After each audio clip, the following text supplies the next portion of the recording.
Saat kamu berbelanja sayur mayur di pasar induk di kotamu, kamu berpikir, berasal dari mana ya sayur tersebut? Jawabannya sudah pasti sayur tersebut berasal dari desa ya.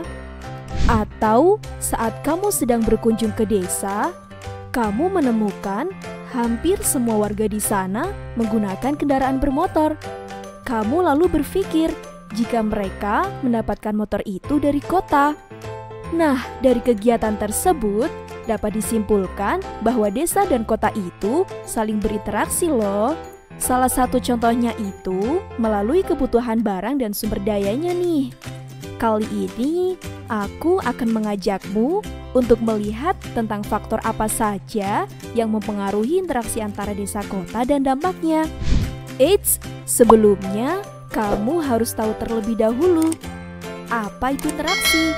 Interaksi itu sebuah proses saling mempengaruhi baik aspek sosial, ekonomi, politik, dan budaya. Interaksi antara desa dan kota terjadi karena adanya perbedaan kebutuhan dan potensi yang ada di kota dan desa.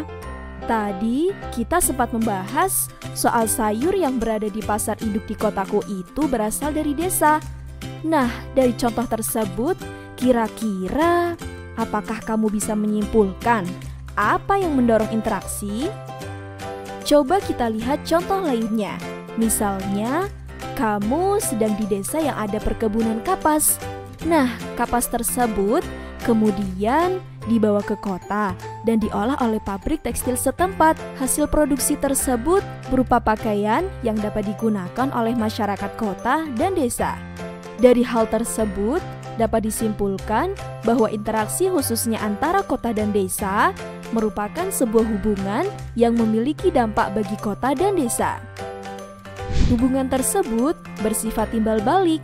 Lalu, apa nih faktor pendorong interaksi desa dan kota?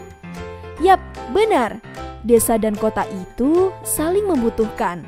Itu baru salah satu faktor yang disebut regional complementary, di mana desa dan kota saling membutuhkan karena desa dapat menyediakan bahan pangan atau mentah, sedangkan kota dapat memproduksi produk olahan yang bisa dikonsumsi desa dan kota. Kemudahan transportasi atau perpindahan juga merupakan salah satu faktor pendorong terjadinya interaksi desa dan kota, atau kamu bisa menyebutnya dengan spatial transfer ability.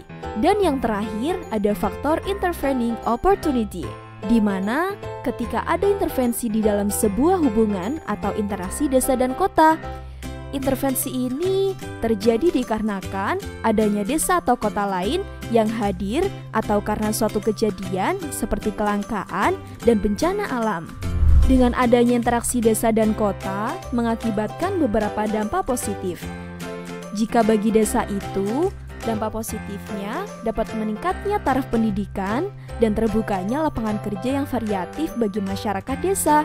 Sedangkan bagi kota, yaitu mendapatkan SDM untuk perusahaan dan pabrik, serta mendapatkan pasokan bahan mentah dan bahan baku.